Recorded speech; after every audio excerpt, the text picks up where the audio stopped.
ആധുനിക നാടകം പോലെ, സിനിമ പോലെ. ഇപ്പൊ നിങ്ങൾ ആലോചിച്ച് നോക്കിയ സിനിമ ചുരുളി, നിങ്ങൾ അതിനെ സപ്പോർട്ട് ചെയ്യുന്ന തെറി പറയും. ഇപ്പൊ യൂട്യൂബിലൊക്കെ കയറി നോക്കിയാൽ തെറി അഭിഷേകമാണ്, തെറി ആവിഷ്കാര സ്വാതന്ത്ര്യമാണ്. തെറി പറയുക ഒരു ആവിഷ്കാര സ്വാതന്ത്ര്യം. അപ്പം നമ്മുടെ മനസ്സിലുള്ള വികാരങ്ങളെ ശരിക്കും വെളി കാണിക്കാനാണെന്ന് അവർ അവകാശപ്പെടുന്നത്. അങ്ങനെയാണെങ്കിൽ ബലാത്സംഗം റിയലായിട്ട് ചെയ്ത് കാണിക്കട്ടെ. അപ്പോൾ ശരിക്കും ആവിഷ്കരിച്ച് കാണിക്കാമല്ലോ. വീട് തീ വെക്കുന്നത് ശരിക്കും കാണിക്കട്ടെ. ഒരു വീട് കത്തുമ്പോൾ ആ വീട്ടിലുള്ള ആളുടെ അവസ്ഥ എന്താണെന്ന് ശരിക്കും അറിയണമെങ്കിൽ ഇവർ പറയുന്ന സിദ്ധാന്തം അനുസരിച്ച് ആ വീട് കത്തിച്ച് ആക്ച്വലായിട്ട് കത്തിക്കണം. എന്താ അത് ചെയ്യാത്ത? മീശ എന്ന് പറയുന്നൊരു പുസ്തകം, നിങ്ങൾ ആ പുസ്തകം വായിച്ചിട്ടുണ്ടോ എന്ന് എനിക്കറിയത്തില്ല. നിങ്ങൾ വായിച്ചു നോക്കുക, അതെന്തോ ഒരു ആവിഷ്കാരം, പച്ചത്തെറി. ഇതെല്ലാം സായിപ്പ് തുടങ്ങും. സായിപ്പിന് മെച്യൂരിറ്റി ഉണ്ട്, നമ്മളെ കൂട്ടല്ല. സായിപ്പ് മെച്യൂരിറ്റി ഉള്ളവനാണ്. അവൻ അതുകൊണ്ടായി ലോകത്തെ ഭരിക്കുക. അവൻ ഈ അമേരിക്കയും വെസ്റ്റ് യൂറോപ്പിലുള്ള രാജ്യങ്ങളാണ് ഈ ലോകത്തെ ഇസ്ലാമിക് രാജ്യങ്ങളെ അടക്കം വിരൽ തുമ്പയിട്ട് കളിപ്പിക്കുന്ന അവനാണ്. കാരണം അവന് തലച്ചോറുണ്ട്. അവൻ നമ്മളെ പോലെ കോളത്തോ അല്ലെങ്കിൽ വർക്കരയിലോ ചെന്ന് നിങ്ങൾ നോക്കുക, സായിപ്പന്മാരെ ഇങ്ങനെ പെൺപിള്ളേർ പോകുമ്പോൾ ഇങ്ങനെ വായി നോക്കിയിരിക്കത്തില്ല. നമ്മളോ പെൺപിള്ളേർ തന്നെ വേണമെന്നില്ല, ഒരു ചുരിദാർ കഴിയിട്ടാൽ മതി, അവിടെ തിരിഞ്ഞു കഴിക്കും. സായിപ്പ് അങ്ങനെയുള്ളവനല്ല. നിങ്ങൾ മനസ്സിലാക്കുക, അവൻ അങ്ങനെ വളർന്ന. അതുകൊണ്ടാണ് ലോകത്തെ അവന്റെ കയ്യിലിട്ട് കളിക്കണം. ഇച്ഛാശക്തിയുള്ളവനാണ്. വാസ്കോഡിഗാമ തൊട്ട് ഇങ്ങോട്ട് ഇന്നത്തെ പോലെ മൊബൈലും കപ്പലും ഒന്നും ഇല്ലാത്ത കാലത്ത് ഒരു കാറ്റിന്റെ അടിസ്ഥാനത്തിൽ ഓടുന്ന ഒരു പായ്ക്കപ്പലും കൊണ്ട് ഈ ലോകം മൊത്തം അവൻ കീഴടക്കി. അതാണ് സായിപ്പ്. അതാണ് പടിഞ്ഞാറൻ യൂറോപ്പ്. അവനേക്കാൾ കാശുള്ളവനായി മിഡിൽ ഈസ്റ്റിൽ കിടന്ന് യുദ്ധം ചെയ്യുന്നവന്മാർ മൊത്തം ഏതാ? Iran, Iraq, Jordan, Syria, Egypt. അവനെല്ലാം ഇവന്റെ കാൽ ചെവിട്ടിൽ വന്ന് കിടക്കുകയാണ്. കാര്യം എന്താ? കാര്യം ഇതാണ്. ബുദ്ധി കൊണ്ട് അവൻ പ്രവർത്തിക്കുന്നു. അവൻ വികാരങ്ങളല്ല അവനെ നയിക്കുന്ന, ബുദ്ധിപരമായ കാര്യങ്ങളിലാണ് അവനെ മുമ്പോട്ട് കൊണ്ടുവന്നത്. അതുപോലെ തന്നെ നിങ്ങൾ ശ്രദ്ധിക്കേണ്ട മറ്റൊരു കാര്യമാണ് ആന്റി സോഷ്യൽ പേഴ്സണാലിറ്റി. പിള്ളേരിലുള്ള ഒരു വലിയ പ്രകൃതമാണ്. നിങ്ങൾ നാട്ടിലൊക്കെ നല്ല സ്വഭാവം. വിനു എങ്ങനെയുണ്ട്? വിനു നല്ല സ്വഭാവം, എല്ലാവരോടും നല്ല സ്നേഹമാണ്. പക്ഷേ വീട്ടിൽ ചെന്ന് കയറിയാൽ ഒരു ഭീകര ജീവിയാണ്. അമ്മ ചോദിച്ചാൽ മുഖത്തോട്ട് നോക്കി വർത്താനം പറയത്തില്ല, അച്ഛനുമായിട്ട് സംസാരിക്കുകയില്ല. ഭക്ഷണം കൊണ്ടുവച്ചാൽ അമ്മയുടെ മുഖത്ത് നോക്കി ഒരു നല്ല വാക്ക് പറയത്തില്ല. നല്ലൊരു ചായ അല്ലെങ്കിൽ നല്ലൊരു ഊണെന്ന് അമ്മയ്ക്കുള്ള ഇത്, അല്ലെങ്കിൽ വല്ലപ്പോഴും അമ്മയൊന്ന് കെട്ടിപ്പിടിക്കുക, അല്ലെങ്കിൽ വല്ലപ്പോഴും അമ്മ ചമ്മന്തി അരയ്ക്കുമ്പോൾ ഒരു കാര്യം ചെയ്യും, കുറച്ച് ഞാൻ അരച്ചു തരാം, അല്ലെങ്കിൽ കുറച്ച് സാധനം ഞാൻ അരിഞ്ഞു തരാം എന്നൊക്കെ പറയുന്നതിന് പകരം നിങ്ങളിൽ പലരും ചെയ്യുന്ന എന്താണെന്നറിയോ? നിങ്ങൾ നാട്ടിൽ ഭയങ്കര പേരായിരിക്കും, വീട്ടിൽ ചെന്നാൽ ഗ്ലാസ് തട്ടി എറിയുക, അട്ടഹസിക്കുക. എത്ര രക്ഷകർത്താക്കളായിട്ട് വന്ന് കരയും. ഇവിടെ നിന്നല്ല ഞാൻ ഇരുന്നിടത്ത് പലയിടത്തും ആൺപിള്ളേരെ പേടിച്ച്, പെൺപിള്ളേരെ പേടിച്ച് ഭയന്ന് ജീവിക്കുന്ന അച്ഛനും അമ്മയും കരഞ്ഞ് എത്ര പേര് കരഞ്ഞു. ഞാനൊരു രക്ഷകർത്താനോട് പറയും, ഇവനെയൊക്കെ ഇറക്കി വിടുക, ഇവനൊക്കെ പോട്ടെന്ന് വെക്കണം. എനിക്കും മോനും മോളും ഒക്കെ ഉണ്ട്. അങ്ങനൊന്നും കളിക്കാൻ വിട്ടുകൊടുക്കില്ല. മര്യാദയല്ലേ വീട്ടിന് പുറത്ത്. എന്താ കുഴപ്പം? ഈ ഒരു മോനോ ഒക്കെ നിങ്ങളെല്ലാം നിങ്ങളുടെയൊക്കെ വിചാരം ഞാൻ ഒരു മോനല്ലേ ഉള്ളൂ, പിന്നെന്താ ചെയ്താ? ഒരു മോനാന്ന് പറഞ്ഞ എല്ലാം അങ്ങനെ ചെയ്താൽ നിങ്ങൾ നന്നാകത്തില്ല. അപ്പം നിങ്ങൾ ഇത് കൂടത്തായി പോലെ ഷൈനി എന്ന് പറയുന്ന ഒരു സ്ത്രീ ഉണ്ടായിരുന്നില്ല, കോളേജ് അധ്യാപിക. രാവിലെ പോവും, വീട്ടിൻ്റെ മുമ്പിൽ യേശു ഈ വീടിൻ്റെ ആശ്വാസം എന്ന് ബോർഡ് വെക്കുക, എല്ലാ പള്ളിയിലച്ചന്മാരെ കണ്ടാലും ഹല്ലേലൂയ എന്ന് പറയുക, നിസ്കരിക്കുക, എന്നിട്ട് ആ വീട്ടിലുള്ള 6 പേർക്ക് വിഷം കൊടുക്കാൻ പോകുന്നു. ഇത് anti social personality disorder.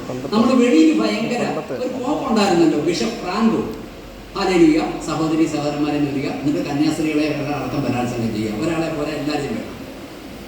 Ram Rahim Singh Uttar Pradesh ജയിലിൽ കിടക്കുക, 18 വർഷം ശിക്ഷ. റാം റഹീം സിംഗ്, റാം ഹിന്ദു, റഹീം മുസ്ലിം, സിംഗ് റാം റഹീം സിംഗ് ആശ്രമത്തിന്റെ ഇന്ത്യയിലെ ഏറ്റവും വലിയ സന്യാസിയായിരുന്നു.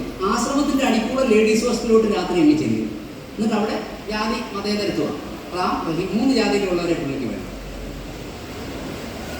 ഇതാണ് ആന്റി സോഷ്യൽ പേഴ്സൺ. നിങ്ങൾ വലിയ ദൈവമേ അല്ലു ഇത് ആരാന്നൊക്കെ പറഞ്ഞ് നിങ്ങളിങ്ങനെ പ്രാർത്ഥിക്കുന്നവന്മാർ പലരും ഫ്രോഡുകളാണ്.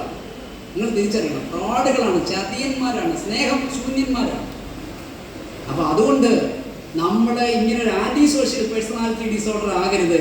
അതുപോലെ തന്നെ ഇന്ന് ഏറ്റവും കൂടുതൽ പ്രതിബന്ധങ്ങൾ ഉണ്ടാകുന്ന ഒന്നാണ് നിങ്ങളുടെ കയ്യിലിരിക്കുന്ന മൊബൈലിലൂടെ, ഇന്റർനെറ്റിലൂടെ, ഈ ആപ്പുകൾ തീർക്കുന്ന കെണികളിലൂടെ തകർന്നു പോകുന്ന പിള്ളേർ. ഒരു വലിയ ഭ്രമത്തിലാണ് നിങ്ങൾ. സമ്പന്നരായിട്ടുള്ളവർ കാണും, സമ്പത്ത് കുറവുള്ളവർ കാണും.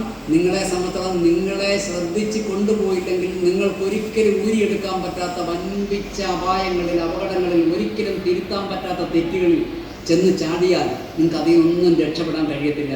അത് വളരെ ശ്രദ്ധിക്കേണ്ട ഒരു കാര്യമാണ്. നിങ്ങൾക്ക് നല്ല ആത്മവിശ്വാസം വേണം, നല്ല ആത്മവിശ്വാസം. ഞാൻ അത് മാത്രം പറയുന്നു. ഈ പറഞ്ഞ കാര്യങ്ങളുടെ എല്ലാം ലക്ഷ്യം അത് മാത്രമാണ്. നിങ്ങൾ യാതൊരു കാരണവശാലും സംശയിക്കേണ്ട, ഞങ്ങളൊന്നും പഠിച്ച പോലെയല്ല. ഇന്ന് ഒരുപാട് അവസരങ്ങളുണ്ട്, ഒരുപാട് അവസരങ്ങൾ. നിങ്ങളൊരു ഡിഗ്രി കഴിഞ്ഞ് ഇറങ്ങുമ്പോൾ തന്നെ നിങ്ങൾക്ക് ഒരു മാന്യമായ പൈസയൊക്കെ തരാനുള്ള സംവിധാനം ഈ രാജ്യത്ത് വളർന്നുകൊണ്ടിരിക്കുക. അതിപ്പോൾ ഏത് ഗവൺമെൻറ്റിനെ കുറ്റം പറഞ്ഞാലും കേരളത്തിലും ഇന്ത്യയിലും പ്രത്യേകിച്ചും ഭയങ്കരമായിട്ട് അവസരങ്ങൾ ഉണ്ടാകുന്നു. ലോകത്തിൻ്റെ മുമ്പിൽ വളരെ ശക്തമായി ഇന്ത്യ മുന്നേറിക്കൊണ്ട് തന്നെ ഇരിക്കുക. അത് വേറെ വിമർശനങ്ങളൊക്കെ ഉണ്ടാകും, പക്ഷെ എന്ത് പറഞ്ഞാലും അത്ഭുതകരമായിട്ടാണ് ഇന്ത്യയുടെ വളർച്ച. ഈ വളർച്ചയിൽ ഏറ്റവും കൂടുതൽ രക്ഷപ്പെടാൻ പോകുന്നത് നിങ്ങളെപ്പോലുള്ള മക്കളാണ്. നിങ്ങളുടെ അവസരങ്ങളാണ് അവിടെ ഉണ്ടാകുന്നത്. അതുകൊണ്ട് നിങ്ങൾ കൂടുതൽ പ്രതീക്ഷയോടുകൂടി, ഞങ്ങളൊക്കെ പഠിക്കുന്ന കാലത്ത് PSC ടെസ്റ്റ് എഴുതി ഒരു ജോലി കിട്ടാനുള്ള അല്ലാതെ മറ്റൊരു ജോലിയില്ല. ഇന്നതല്ല, നിങ്ങൾക്ക് ഒരുപാട് അവസരങ്ങളുണ്ട്. ഈ അവസരങ്ങളെല്ലാം മുതലെടുത്ത് എനിക്ക് വീണ്ടും നിങ്ങളോട് പറയാനുള്ളത്, നിങ്ങൾ ഒരിക്കലും നിങ്ങളെ മോശമായിട്ട് കാണരുത്. എനിക്ക് കഴിവില്ല, എനിക്ക് പണമില്ല, എനിക്ക് ധനമില്ല, എൻ്റെ അമ്മ പാവപ്പെട്ടവളാണ്, എൻ്റെ അച്ഛൻ പാവപ്പെട്ടവരാണ്, ഇങ്ങനെ ചിന്തിച്ച് നിങ്ങൾ നശിക്കരുത്. അങ്ങനെ ചിന്തിച്ച് നശിച്ചാൽ അത് നിങ്ങളെക്കൊണ്ടേ പോകും. ഉദ്ധരേതാത്മന, തന്നെത്താൻ ആദ്യം നന്നാണ്. മാറ്റങ്ങൾ നമ്മളിൽ നിന്നാണ് തുടങ്ങുന്നത്. എല്ലാ കുഴപ്പങ്ങളുടെയും കാരണം അവനാണ്, അമ്മയാണ്, അച്ഛനാണ്, മറ്റവനാണ്, പ്രിൻസിപ്പലാണ്, സാറാണ് എന്ന് പറയാതെ നിങ്ങളിൽ നിന്ന് മാറ്റങ്ങൾ ആരംഭിക്കണം. എൻ്റെ രാവിലെ എഴുന്നേൽക്കുന്ന കാര്യത്തിൽ, എൻ്റെ വായനാ സമയം, എൻ്റെ രാത്രി ഞാൻ കിടക്കാൻ പോകുമ്പോൾ ഞാൻ മൊബൈൽ കൊണ്ടുപോകത്തില്ല. ഇങ്ങനെയൊക്കെ ഉള്ള കുറേ നിർബന്ധ ബുദ്ധികൾ നിങ്ങൾ തുടങ്ങിയാൽ രാവിലെ ഒരു 6:30 എഴുന്നേൽക്കുക. ഇവിടെ എത്രയോ കുട്ടികൾ 11 മണിയായപ്പോൾ എഴുന്നേൽക്കാത്തവരെ കുറിച്ച് പരാതിയുണ്ട്. കാരണം രാത്രി മൊത്തം കിടന്ന് കളി, അട്ടഹാസം, മറ്റുള്ള കാര്യങ്ങളാണ്. ഇവരൊക്കെ രോഗികളായിട്ട് മാറുകയാണ്. അതാണ് അതിൻ്റെ കാര്യം. ഇവരൊരു 5-6 വർഷം കഴിയുമ്പോഴത്തേനും കണ്ണുവയ്യ, നടുവേദനയായി, തലവേദനയായി, മറ്റ് അസുഖങ്ങളായി.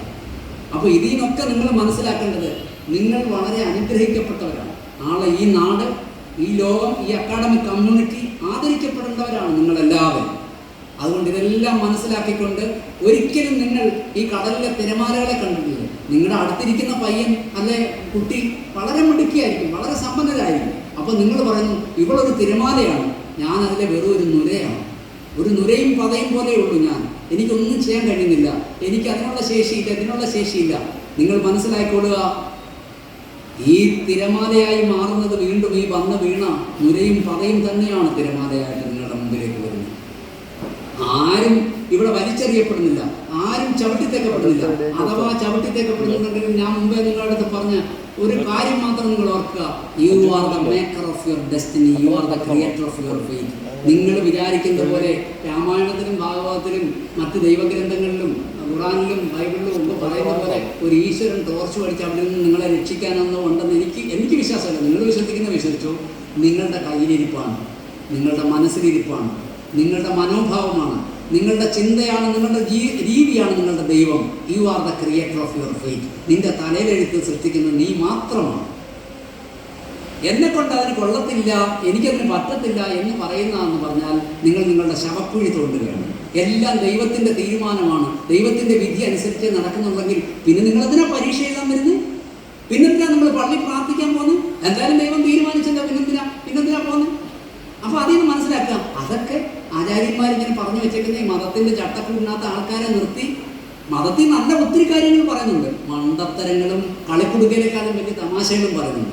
നമുക്ക് വേണ്ടത് മാത്രം എടുക്കുക, നമുക്ക് വേണ്ടാത്തത് എടുത്ത് കളയുക. അങ്ങനെ നിങ്ങൾ മിടുക്കരായി, നിങ്ങൾ നല്ല ആത്മവിശ്വാസത്തോടു കൂടി നിങ്ങൾ ഇന്ന് ജീവിക്കുന്ന ഒരു കമ്മ്യൂണിറ്റി എന്ന് പറഞ്ഞാൽ അറിവാണ് മൂലധനം. നിങ്ങളുടെ വീട്ടിലെ വസ്തുവല്ല, നിങ്ങളുടെ അച്ഛൻ്റെ ബാങ്കിൽ കിടക്കുന്ന പൈസയല്ല, നിങ്ങളുടെ വേറെ ശരീരത്തിൻ്റെ സൗന്ദര്യമല്ല, നിങ്ങളുടെ കുടുംബത്തിൻ്റെ പ്രശസ്തിയല്ല, നിങ്ങൾ ആർജിച്ച അറിവാണ് നിങ്ങളുടെ സമ്പത്ത്. നിങ്ങൾ ആലോചിച്ച് നോക്കി, നിങ്ങളുടെ നാട്ടിലെ അയലത്തുള്ള ആരെങ്കിലും ആലോചിച്ച് നോക്കി, ഏറ്റവും വലിയ കുടുംബക്കാരൻ ആരാണ്? ഏറ്റവും വലിയ പണക്കാരൻ ആരാണ്? ബുദ്ധി ഉപയോഗിച്ച്, ശക്തി ഉപയോഗിച്ച് ജോലി കിട്ടിയവനാണ്. അല്ലാണ്ട് പഴയ കുടുംബക്കാരെല്ലാം കുഴപ്പക്കാരാണ്, അവരെല്ലാം താഴെ പോയി, പുതിയ ആൾക്കാർ വരും. അപ്പോൾ നമ്മൾ മനസ്സിലാക്കേണ്ടത് അറിവ് മൂലധനമാണ്. അറിവാണ് ഏറ്റവും വലിയ മൂലധനം. ആ അറിവ് മൂലധനമായിട്ടുള്ളൊരു കമ്മ്യൂണിറ്റിയിലാണ്, അങ്ങനെ ഒരു സ്ഥാപനത്തിലാണ് നിങ്ങൾ പഠിക്കാൻ വരുന്നത്. നിങ്ങൾ അതിനകത്ത് നല്ലതുപോലെ ശ്രദ്ധ കേന്ദ്രീകരിക്കണം. Concentration in on sphere of duty. ഒരു ജോലി ചെയ്യുമ്പം ആ ചെയ്യുന്ന ജോലിയിൽ ആത്മാർത്ഥമായി നിങ്ങൾ ശ്രദ്ധിക്കണം. ഏത് ജോലി ചെയ്താലും ചെയ്തു, ഏത് ജോലി വേണമെങ്കിലും ചെയ്തു. ചെയ്യുന്ന ജോലിയിൽ നിങ്ങൾ ആത്മാർത്ഥമായി ശ്രദ്ധിച്ച് പണിയെടുത്താൽ, BSc കമ്പ്യൂട്ടർ സയൻസ് പഠിക്കുന്നവൻ കമ്പ്യൂട്ടർ സയൻസിനെ കുറിച്ച് അറിയേണ്ടതെല്ലാം അറിയണം. അക്കൗണ്ടിങ് പഠിക്കുന്നവൻ അതിനെക്കുറിച്ച് എല്ലാം അറിയണം, അറിയാൻ ശ്രമിക്കണം, അതിനുവേണ്ടി കഠിനാധ്വാനം ചെയ്യണം, അതിനുവേണ്ടി പരിശ്രമിക്കണം. അപ്പൊ ഇങ്ങനെ നമ്മൾ ഓരോ രംഗത്തും നമ്മളുടെ അറിവാണ് നമ്മളുടെ ജീവിതമാർഗം. എൻ്റെ ഭാവി, എൻ്റെ കുടുംബം, എൻ്റെ മക്കൾ, എൻ്റെ ഭാര്യ, എൻ്റെ ഭർത്താവ്, അല്ലെങ്കിൽ ഞാൻ നാളെ 2030-ലും 40-ലും എങ്ങനെ ആയിരിക്കും എൻ്റെ ജീവിതം എന്ന്